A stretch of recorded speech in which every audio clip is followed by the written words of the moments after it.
মুর্শিদাবাদের বেলডাঙ্গায় অশান্তিতে এনআইএ তদন্ত সংক্রান্ত মামলায় পুলিশের ভূমিকায় রীতিমতো ক্ষুব্ধ বিশেষ এনআইএ আদালত। কোথাও কি বলা হয়েছে কেস ডায়েরি দেওয়া যাবে না? সুপ্রিম কোর্ট বা হাইকোর্টের নির্দেশে কি বলা আছে?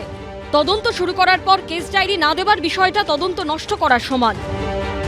পুলিশের ভূমিকায় অসন্তোষ প্রকাশ করে এমনই মন্তব্য করলেন এনআইএ স্পেশাল কোর্টের বিচারক। পাশাপাশি বিচারকের নির্দেশ, 26শে ফেব্রুয়ারির মধ্যে এনআইএ-কে কেস ডায়েরি দিতে হবে আর রিপোর্ট দেবেন মুর্শিদাবাদের পুলিশ সুপার ও তদন্তকারী অফিসার।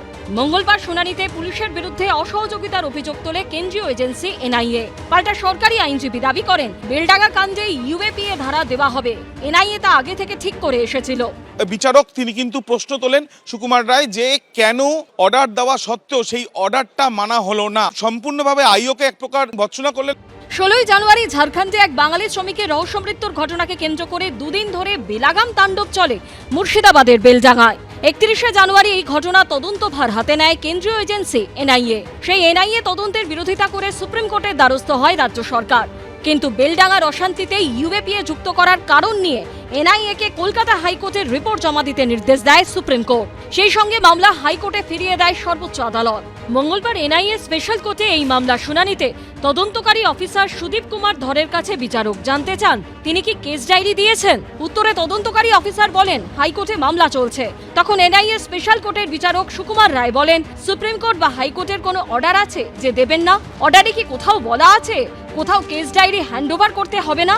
এনআইএ আইনজীবী বলেন পুলিশের তদন্তকারী অফিসার উদাসীন, এখনো কেস ডায়েরি দেননি। যাই তদন্ত করে থাকুন না কেন, আদালতের নির্দেশ অনুযায়ী কেস ডায়েরি দেবার কথা। এফআইআরে আছে পুলিশ মার খেয়েছে, মার খাবার পরও যদি না দেয় সেটা কিভাবে সম্ভব? পুলিশের সহযোগিতা ছাড়া আমরা কিভাবে এগোবো? আমরা স্থানীয়দের বয়ান নিতে শুরু করেছি, সেখানে গুরুত্বপূর্ণ তথ্য প্রমাণ উঠে আসছে।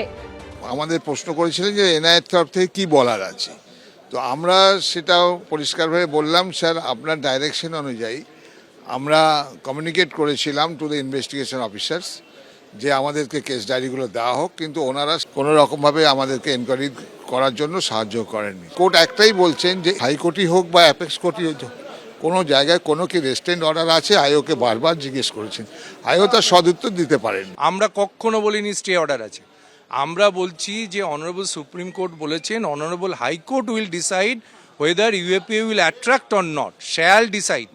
তাহলে আমরা জাস্ট ওয়েট করতে চাইছি for obtaining the order of the honourable high court.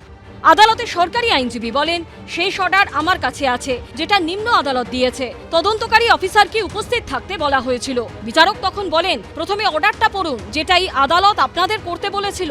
সরকারি আইনজীবী বলেন আমরা অসহযোগিতা করছি বিষয়টা এমন না। শুভেন্দু অধিকারী একটি মামলা করেছিলেন, তার প্রেক্ষিতে হাইকোর্ট একটি নির্দেশ দেয়। সুপ্রিম কোর্ট জানায় ইউএপিএ যেহেতু দেওয়া হয়েছে তাই এনআইএ-কে হাইকোর্টের রিপোর্ট জমা দিতে হবে।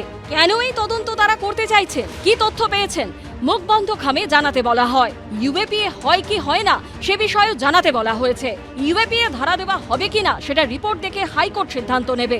বিচারক তখন প্রশ্ন করেন কোথাও কি স্থগিতাদেশ রয়েছে? পুলিশ সুপার ও তদন্তকারী অফিসার কিভাবে সিদ্ধান্ত নিলেন যে কেস ডায়েরি দেবেন না? দেবেন না কেন?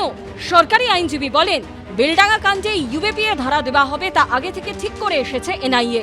এরপর বিচারক বলেন শিডিউল অফেন্স কে কি দেবে সেটা আলাদা। হাইকোর্ট বলার পরও পুলিশ সুপার ও তদন্তকারী অফিসারের কাছে কোর্ট অর্ডার থাকা সত্ত্বেও কেস ডায়েরি হ্যান্ডওভার করেনি এনআইএ। বিচারক আরও বলেন আদালতের নির্দেশ থাকা সত্ত্বেও যে ভূমিকা পুলিশ সুপারের নির্দেশে তদন্তকারী অফিসার নিয়েছেন সেটা অপরাধ, আর সেটা আদালত মেনে নেবে না আগামীতে।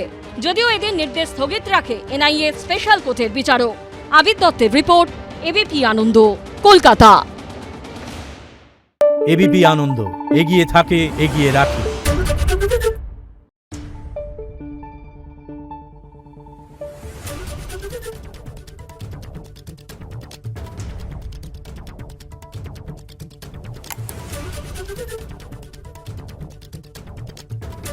Thank you.